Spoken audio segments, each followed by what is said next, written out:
O Senhor esteja convosco. Proclamação do Evangelho de Jesus Cristo segundo São Mateus. Naquele tempo, disse Jesus a seus discípulos: o reino dos céus é como um tesouro escondido no campo. Um homem o encontra e o mantém escondido. Cheio de alegria, ele vai, vende todos os seus bens e compra aquele campo. O reino dos céus também é como um comprador que procura pérolas preciosas. Quando encontra uma pérola de grande valor, ele vai, vende todos os seus bens e compra aquela pérola. O reino dos céus é ainda comparado a uma rede lançada no mar e que apanha peixes de todo tipo. Quando está cheia, os pescadores puxam a rede para a praia, sentam-se e recolhem os peixes bons em cestos e jogam fora os que não prestam. Assim acontecerá no fim dos tempos. Os anjos virão para separar os homens maus dos que são justos e lançarão os maus na fornalha de fogo. E aí haverá choro e ranger de dentes. Compreendestes tudo isso? Eles responderam sim. Então Jesus acrescentou: assim, pois, todo mestre da lei que se torna discípulo do reino dos céus é como um pai de família que tira do seu tesouro coisas novas e coisas velhas. Palavra da salvação. Podem sentar-se. Meus queridos irmãos, minhas queridas irmãs, nós estamos no 17º domingo do tempo comum, o último domingo do mês de julho, o mês do Santíssimo, do Sagrado Sangue de nosso Senhor Jesus Cristo. Sangue que salva, sangue que liberta, sangue que cura. E neste 17º domingo, a liturgia da palavra, ou seja, a palavra de Deus, ela vem trazer para nós especificamente sobre o reino de Deus. Meus irmãos e minhas irmãs, no mundo que nós vivemos hoje, nós vemos um contraste muito grande entre o reino de Deus e entre outros fatores. O reino de Deus, meu querido irmão, minha querida irmã, foi perdendo a dimensão no mundo que nós vivemos hoje, porque hoje se fala tanto de pobreza, mas não se fala do reino de Deus. Se fala tanto de curas e milagres, mas não se fala do reino de Deus. Hoje o ser humano corre atrás de cura, de milagre, que favorece a si próprio, mas não corre atrás, não busca o reino de Deus. Este reino eterno de Deus Pai, esse reino eterno que nosso Senhor Jesus Cristo trouxe para nós neste mundo.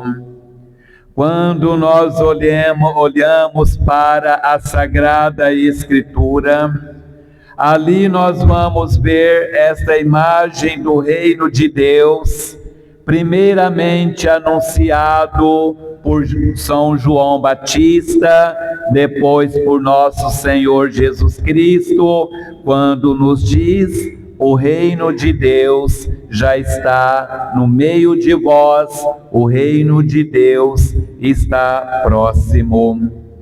Por isso, meus queridos irmãos e irmãs, quando nós olhamos para essa imagem do reino, este reino de Deus constitui o primário da pregação do Evangelho.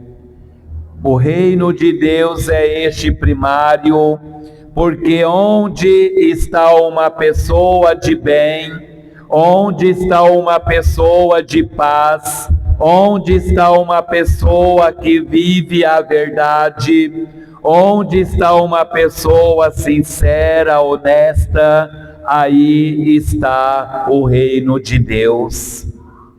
Por isso, o reino de Deus se torna o primário da pregação de João Batista e de nosso Senhor Jesus Cristo. O reino de Deus é a boa nova proclamada por nosso Senhor Jesus Cristo e, portanto, este reino já veio e um dia nós o herdaremos em plenitude. Para nós entendermos sobre o reino de Deus, é importante nós olharmos para a primeira leitura. Davi, que governou como rei o povo de Israel por longos e longos anos, agora Deus vai eleger o seu filho, filho de Davi, Salomão, para continuar a missão do governo de Israel. Quando Deus escolhe Salomão, Salomão vai dizer: Senhor, eu ainda sou muito novo, sou muito adolescente, como eu posso governar um povo tão numeroso quanto este povo de Israel? Deus vai dizer a Salomão: pedes o que quiseres e eu te darei. O que Salomão vai pedir, meu irmão e minha irmã? Salomão, ele não pede riqueza, ele não pede glórias, ele não pede saúde, ele não pede os bens deste mundo. Mas Salomão vai pedir a Deus um coração compreensivo, um coração que ama.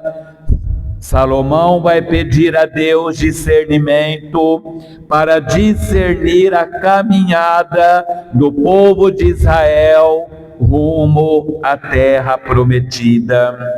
E assim, meus queridos irmãos e irmãs, a oração de Salomão agradou a Deus. Agradou a Deus e Deus deu a ele os dons, uma porção do espírito do seu pai Davi, para que assim ele governasse Israel com justiça, na verdade, na paz e no amor. Salomão exerceu um trabalho de governo tão grande em Israel, que depois vai dizer que ninguém, nem os lírios dos campos, se vestiram de tal vigor como Salomão.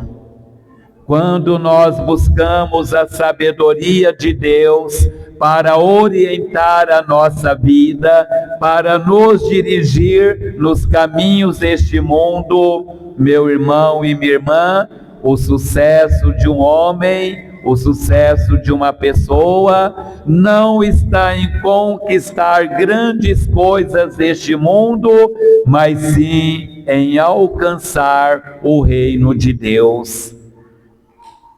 Lá no Evangelho, Jesus nos conta 3 parábolas que são importantes para nós. A primeira parábola, Jesus vai contar para nós da sabedoria daquele homem que, ao encontrar em um campo um tesouro precioso, ele sai, mantém aquele tesouro escondido, vai e vende todos os seus bens, depois ele volta e compra aquele campo. Assim, ele vai ter um tesouro de grande valor. Esta parábola de Jesus se refere também a nós, que quando nós encontramos com o maior tesouro da nossa vida, que é Jesus Cristo, nada mais deste mundo tem valor na nossa vida a ponto de tirar o lugar de Jesus no nosso coração. Nada mais, meu irmão e minha irmã, toda a riqueza, todo o ouro deste mundo, nada se compara à riqueza do grande tesouro, Jesus Cristo, que é o nosso bem maior, que é a nossa riqueza maior. A segunda parábola, Jesus mostra também a sabedoria do homem que compra pérolas preciosas. Um comprador de pérolas preciosas, ele não dá passos em falso. Jamais ele vai ser enganado, jamais ele vai ser dominado pelas falsidades das pérolas deste mundo. Por isso, ao encontrar uma pérola de grande valor, ele vende todas as outras, ele vai e compra aquela pérola preciosa. Assim também é a nossa vida, meus irmãos e irmãs, a pérola preciosa da nossa vida, e é uma pérola que dura para a eternidade, se chama Jesus Cristo. Todos os outros pertences deste mundo que julgamos ter, tudo se torna efêmero diante da grandiosidade, da preciosidade de nosso Senhor Jesus Cristo na nossa vida, no nosso coração. Tudo o que julgamos ter, possuir, poder, glória, honrarias, tudo isso deste mundo é efêmero, porque o que basta para nós, o que interessa a nossa alma é Jesus Cristo. Ele é o nosso bem maior. A terceira parábola, Jesus conta, ele compara o reino de Deus com uma rede lançada no mar. Os pescadores lançam a rede desce toda aberta, que ela saia da rede. Quando eles puxam, eles não sabem que tipo de peixe virão, os peixes que virão naquela rede. Mas eles arrastam a rede para a praia e ali eles vão separar os peixes bons dos peixes ruins. Os peixes bons vão para o cesto, os peixes maus são jogados fora. Assim, a igreja no mundo, meu querido irmão e irmã, ela é como uma rede lançada no mar. A igreja, Jesus a lançou, a enviou ao mundo para anunciar a boa nova da salvação, para anunciar o reino de Deus. E esta rede, a igreja, ela está sempre de portas abertas para acolher a todos os filhos de Deus. A igreja não faz acepção de pessoas, a igreja não faz discriminação, a igreja não julga, a ninguém, pois a todos Deus quer salvar. Agora, meu querido irmão, minha querida irmã, aí entra uma situação até dolorosa, porque meditar se nós somos peixes bons ou não, isso é de cada um.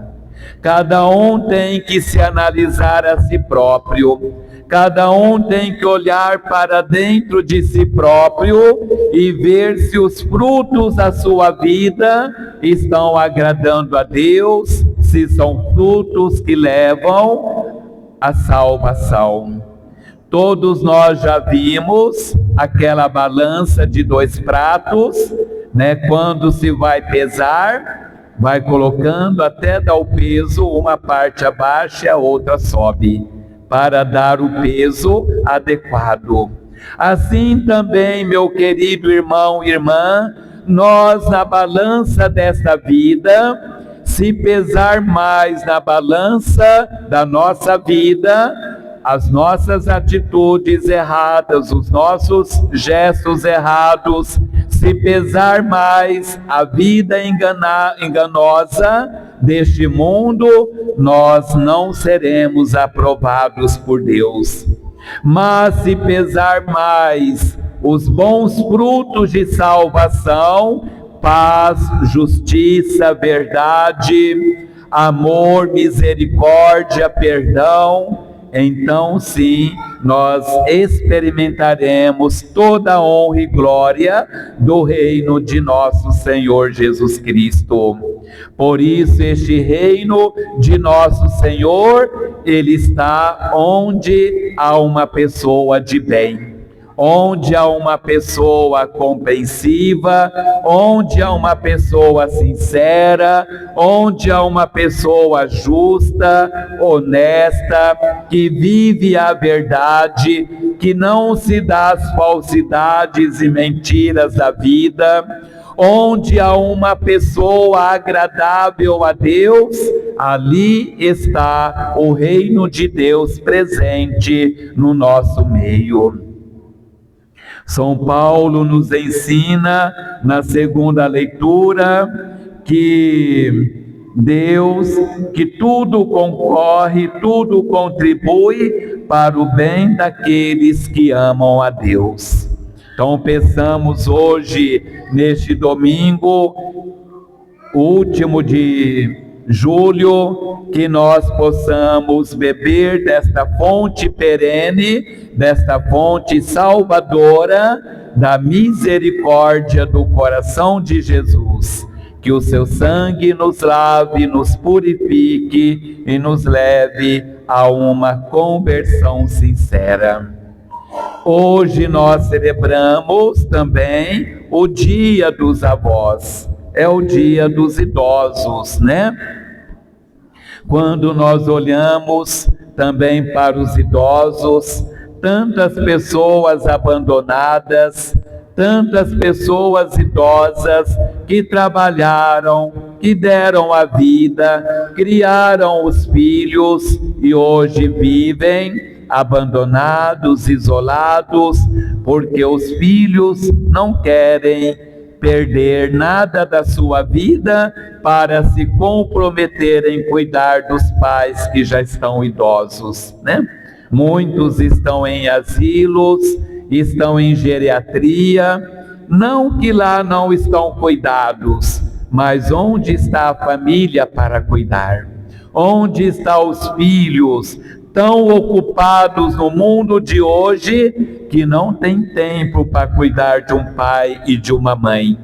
O pai e a mãe que, quando éramos criança, renunciou muitas coisas renunciaram, muitos dias de trabalho perderam, muitas coisas deixaram para trás para cuidar dos filhos. Hoje, na idade que estão, os filhos não querem ter nenhuma perda, para cuidar dos pais, né? É de se pensar, meu irmão e minha irmã, de olhar para uma pessoa idosa.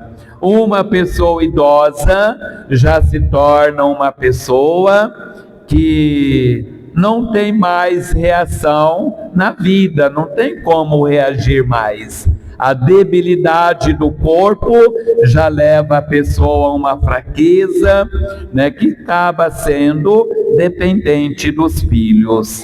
Nunca se esqueça, queridos filhos e filhas, que um dia também você vai ficar velho, você vai ficar velha. Um dia você vai precisar também dos teus filhos para cuidarem de vocês. Aquilo que se planta, colhe. Quem semeia amor, colhe amor. Quem semeia vento, vai colher vento. Ou seja, não colhe nada. Aos avós, nosso carinho, nossa oração, que os avós continuem sendo exemplo de homens honrados, mulheres honradas, avós que deu o exemplo e o testemunho de uma vida cristã para os seus netos. É triste, meu irmão e minha irmã, ver pessoas que às vezes caminham a vida toda, no final da vida abandonam Deus, vão buscar as paixões deste mundo e acabam no fim da vida perdendo o céu. Não façamos isto, tá? Que nós sejamos fiéis e que os avós sejam um verdadeiro exemplo de homem e mulher de Deus na vida dos seus netos. Louvado seja nosso Senhor Jesus Cristo.